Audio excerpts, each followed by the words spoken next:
mientras no se corte, vamos a continuar con algunos otros conceptos. Vamos a ver lo que se llama el cerebro dividido. Una patología que conocemos a partir de las experiencias con pacientes que se les ha hecho una terapia que se llama comisuroterapia. Antes de continuar, quería saber si se habían entendido los niveles de la conciencia y el desarrollo del yo añadido. Si alguien me quería hacer preguntas, pueden escribir al chat o pueden también levantar el micrófono, por supuesto. Bueno, acá están dando instrucciones de cómo activar el chat, cómo activar el micrófono, etc. Díganme si se entendió, pónganme un sí. Voy a explicar de nuevo los niveles de conciencia. Bien, resumiendo lo que acabamos de ver, hay niveles de conciencia que hacen que el individuo reaccione ante los estímulos, tenga noticia de los estímulos y reaccione ante ellos, aún sin sentirse de forma independiente a ellos, aún no concibiéndose a sí mismo. Como veíamos en el video, esa nena chiquita que miraba el espejo, reaccionaba ante el espejo, pero no se sacaba la manchita que tenía en la nariz, porque aún ese estímulo no es ella, aún no es ella. Al llegar a un nivel donde las cortezas posteromediales me permiten, además de la vigilia que me permite la formación reticulada, integrar la información dispersa de mis sentidos en una imagen unificada de mi yo, mi cuerpo. Entonces unificamos información del somatosentido, tacto, propiocepción, la posición de mi cuerpo, la temperatura, dolor, toda esa imagen de mi cuerpo, con, por ejemplo, la información visual de una cosa que estoy viendo en el espejo, que es mi propio reflejo, y mi voz hablando, que proviene de mí, y también un dolor de panza, que proviene de este mismo cuerpo. Y todas estas áreas que convergen a las regiones posteromediales me permiten de región integradora para hacer un yo visocinestésico que se reconoce frente al espejo. Por último, veíamos que los niños que asimilan mucho conocimiento semántico pueden vivir en un aquí y ahora hasta que empiezan a formar su memoria episódica, y a partir de tener memoria episódica pueden reconocer algo que acaba de pasar hace media hora en efectos en que yo tenga una calcomanía pegada en la frente, ¿sí? Y mientras yo vivo aquí ahora, puedo ver esa escena y no significa nada. No sé si han escuchado el test del malvadisco o el test del chocolate, que a los chicos les ofrecen un cuadradito de chocolate y les dicen, bueno, si esperas 15 minutos, podés comer la tableta entera. O, si querés, te comes inmediatamente ahora este cuadradito. Bueno, los chicos que ya pueden prever con la memoria episódica que un evento va a ocurrir más adelante, van a esperar posiblemente, sobre todo si no son impulsivos, esperarán la recompensa mayor. Un niño que no tiene noción de cuánto son 15 minutos, yo vivo aquí ahora, en este momento, van a elegir lo que tienen delante, más probablemente. ¿Se entendió ahora al compañero que me había preguntado? ¿Cuál es la diferencia entre el yo implícito y el yo visocinestésico? Bueno, yo implícito quiere decir, mi yo no tiene, todavía no tengo un conocimiento de mí mismo, pero puedo reaccionar ante los estímulos ambientales. Puedo quejarme de algo que me hace doler. Si algo me encandila, puedo retirar la cara. Puedo llorar si de repente tengo hambre. Y esta respuesta preparada con la cual tengo hace que un cuidador venga y me dé de comer. Es decir, es un yo que todavía no se concibe a sí mismo, por eso decimos implícito, pero que reacciona ante sus estímulos internos, el hambre, por ejemplo, o estímulos externos, el dolor de algo que lo daña.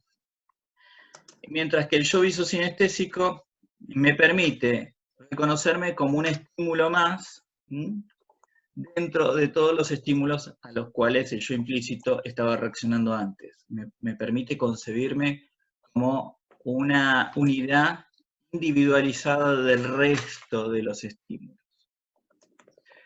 Perfecto, muy buenas preguntas.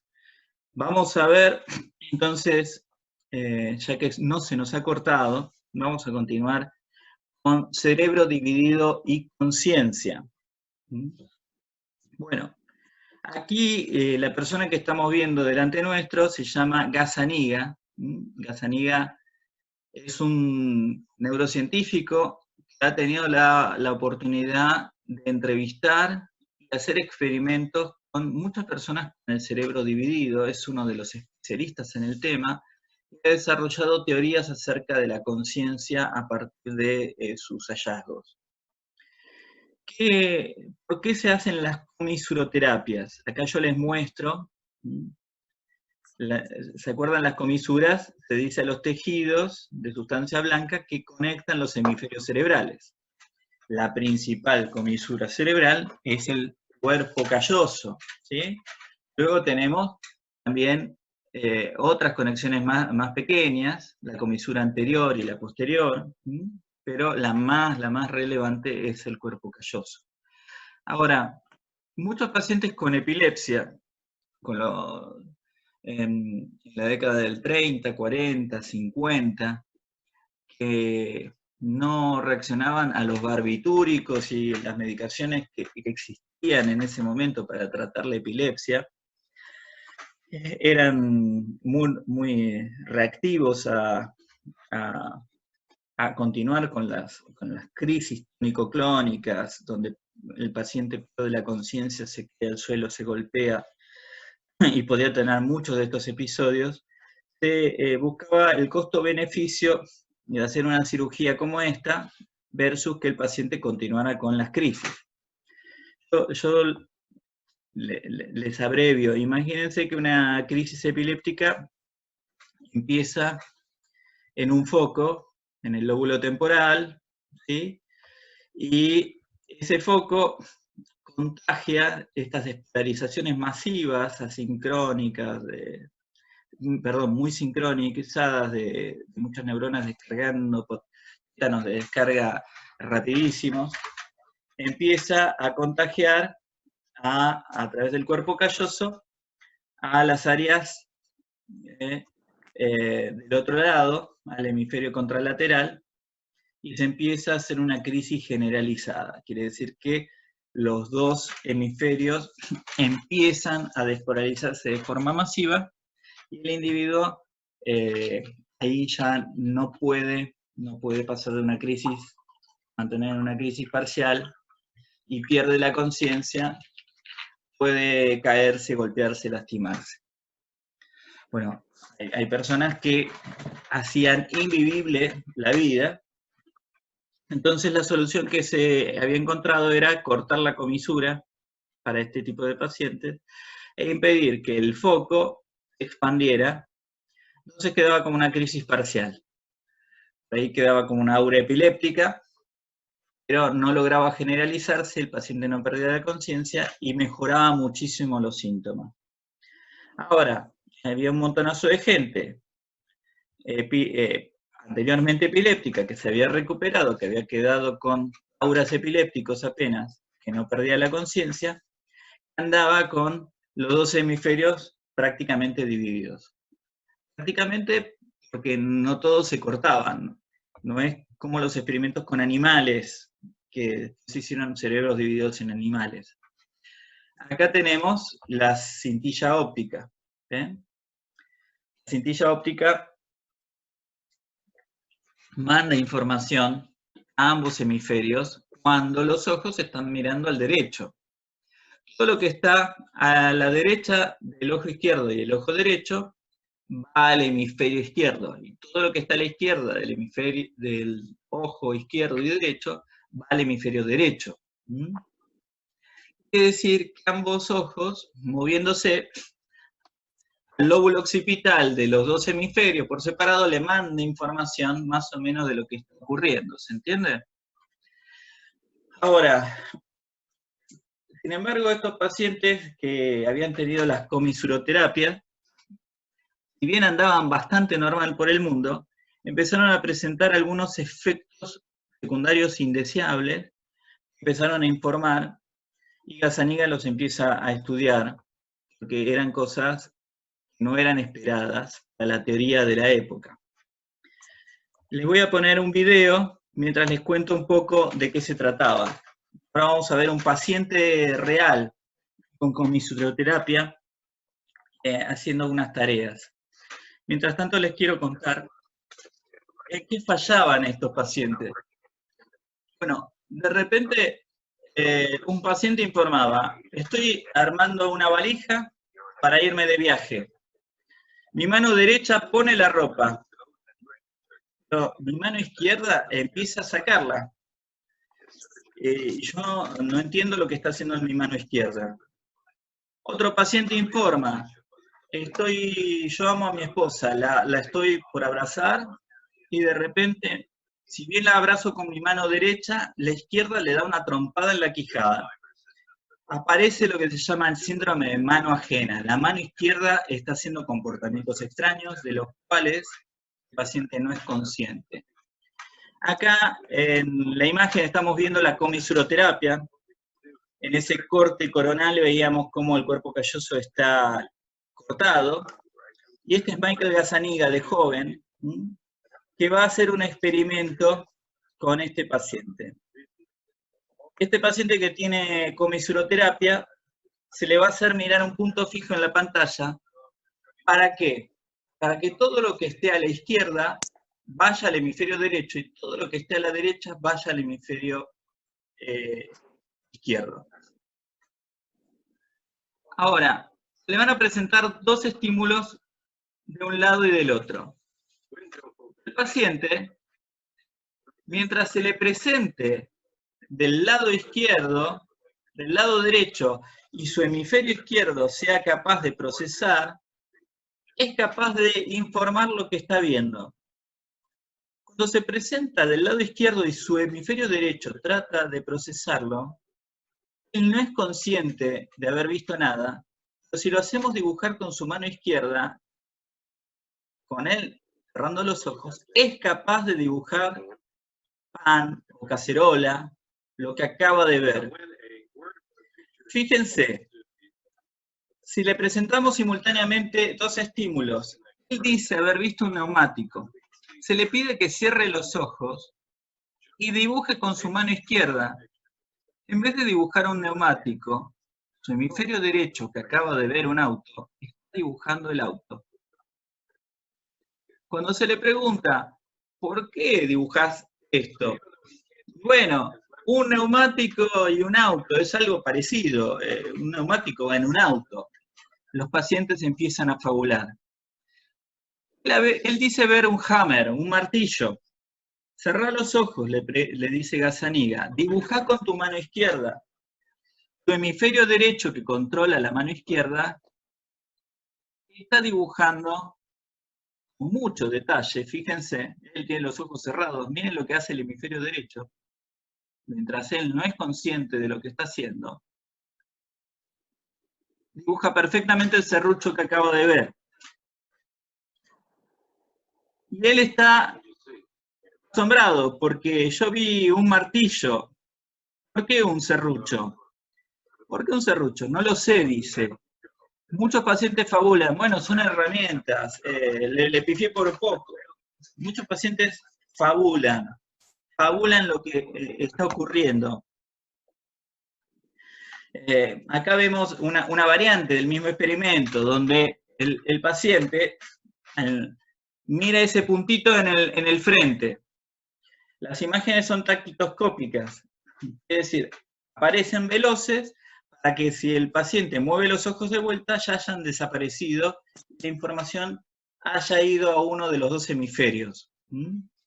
Ahora, el paciente es consciente con su hemisferio izquierdo de haber visto un anillo.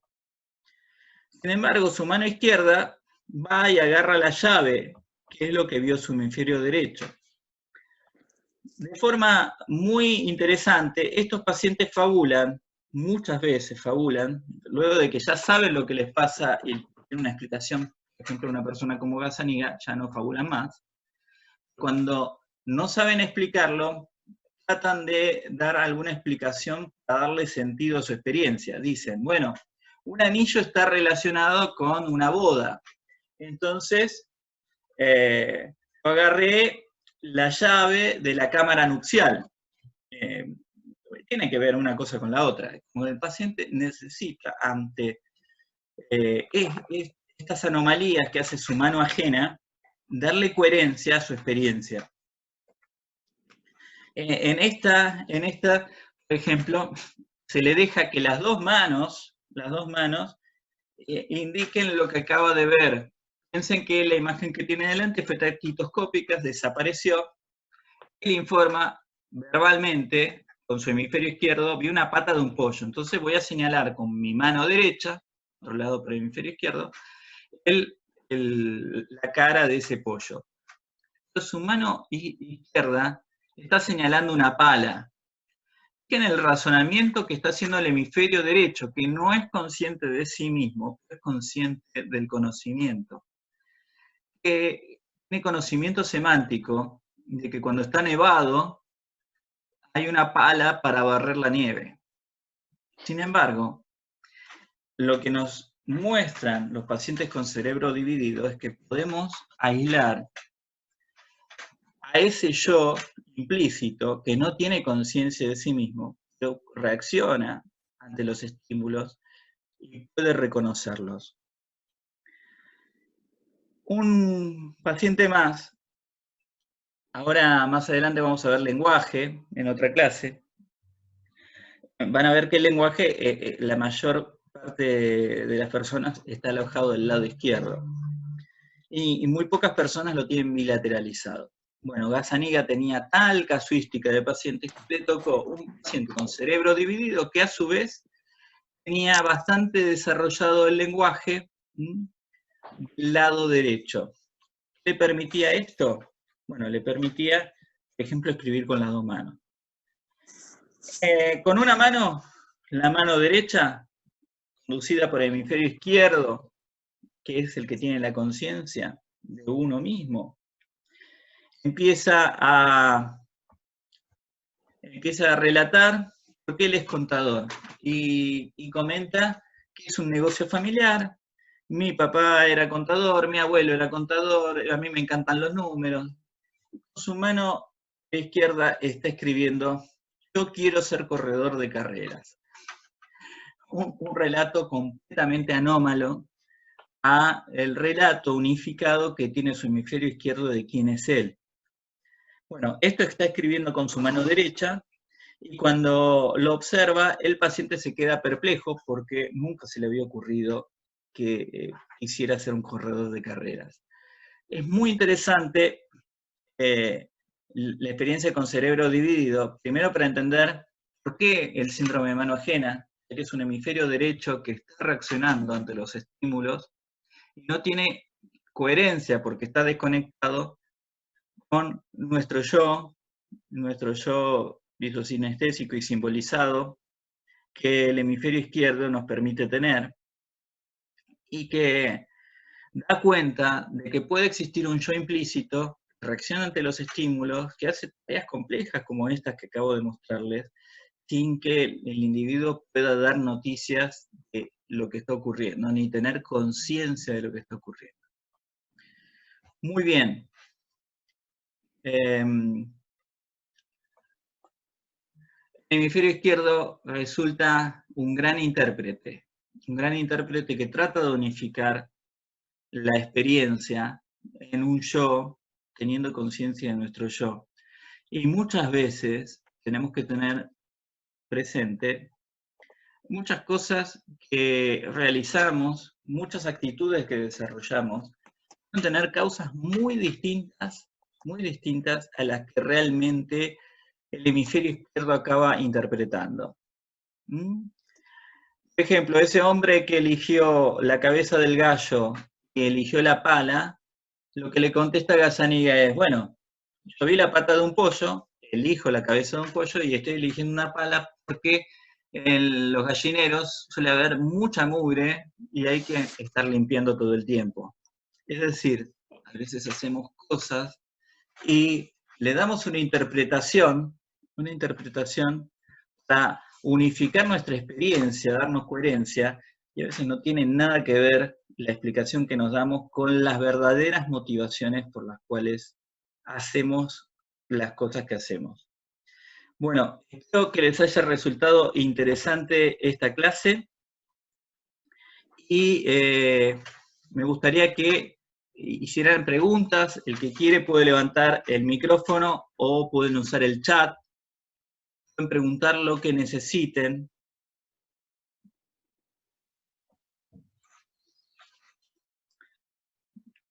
Esta clase la voy a subir.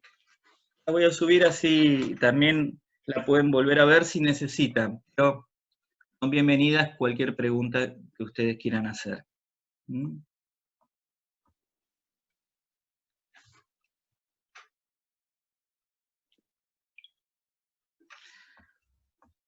Bueno, a ver, veamos la pregunta que hay acá. Sería que el hemisferio izquierdo interpreta y el hemisferio derecho tiende a fabular. Al revés. El hemisferio derecho no está reaccionando ante los estímulos, no fabula él. El que fabula es el izquierdo.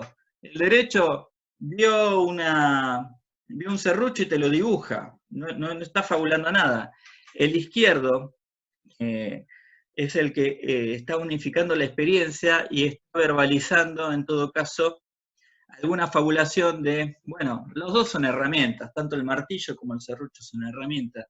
Le pifié por el nombre, pero en realidad no estoy equivocado. Así que el hemisferio izquierdo interpreta y fabula, podríamos decir. ¿Mm? Muy bien.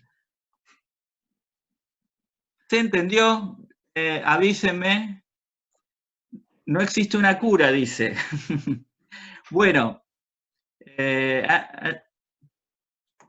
hay dos preguntas distintas. Bueno, la que me pregunta si existe cura, bueno, por suerte las comisuroterapias prácticamente no se llevan a cabo hoy en día. No existe una cura para una comisuroterapia ya previamente hecha para estos pacientes. Nos dieron este síndrome de la mano dividida. Pero, por suerte, el avance medicamentoso ha hecho que no sea requerida mayoritariamente ya este tipo de cirugía. Bueno, con respecto a lo del parcial, un segundito.